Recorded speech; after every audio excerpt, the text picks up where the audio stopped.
Subscribe करें हमारे channel को और बेल आइकन को क्लिक करें ताकि हमारी हर नई आने वाली वीडियो आप तक बआसानी पहुंच सके। बिस्मिल्लाहिर्रहमानिर्रहीम। अस्सलामु अलैकुम वरहमतुल्लाहि वबरकातुहू। हज़रत अबू अमामा रज़ियल्लाहु ताला अन्हु फरमाते हैं कि मैंने रसूलुल्लाह सल्लल्लाहु अलैहि वसल्लम को ये इरशाद फरमाते हुए सुना, जब अल्लाह ताला किसी बंदे के साथ खैर व भलाई का इरादा फरमाते हैं तो उसे मौत से पहले पाक कर देते हैं।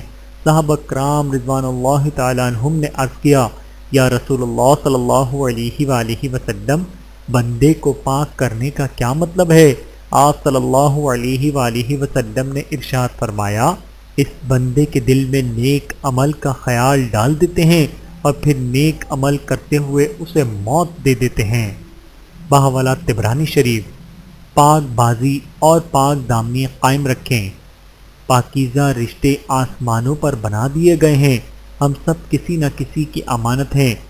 खुद को बेनाम और बदनाम रिश्तों में बांध कर हम ना सिर्फ अमानत में ख़यानत करते हैं बल्कि अपने ही हाथों अपना सुकून और अपनी दुनिया और आखिरत बर्बाद कर डालते हैं। इसलिए होश के नाखुन लें, अपनी पुरसुकून ज़िंदगी में बेसुकूनी का जहर ना घोलें और ना ही अपने वालिदैन की तरबियत को ज़माने में रुसवा करें। अल्लाह ताला हमें पाक दामनी और अपनी फर्मा बरदारी की तौफीक अता फरमाए, आमीन। 3 दुश्मन और बचाव के 3 हथियार।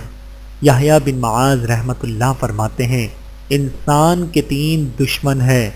नंबर 1 दुनिया, लिहाजा दुनिया से ज़ुहद यानी बेरग़बती इख्तियार करके बचो। नंबर 2 शैतान, शैतान से उसकी मुखालफत करके बचो।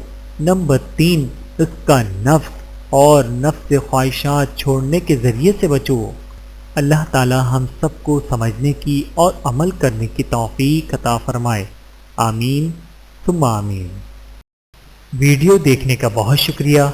मज़ीद वीडियोस देखने के लिए हमारे चैनल को सब्सक्राइब करें। अगर वीडियो पसंद आए तो लाइक करें। अच्छी बात को दूसरों तक पहुंचाना सदक़ा जारिया है। जज़ाकुमुल्लाहु खैरन कसीरा। अपना और अपने प्यारों का बहुत ज़्यादा ख्याल रखिएगा और मुझे दुआओं में याद रखिएगा। Take care. अल्लाह हाफिज़।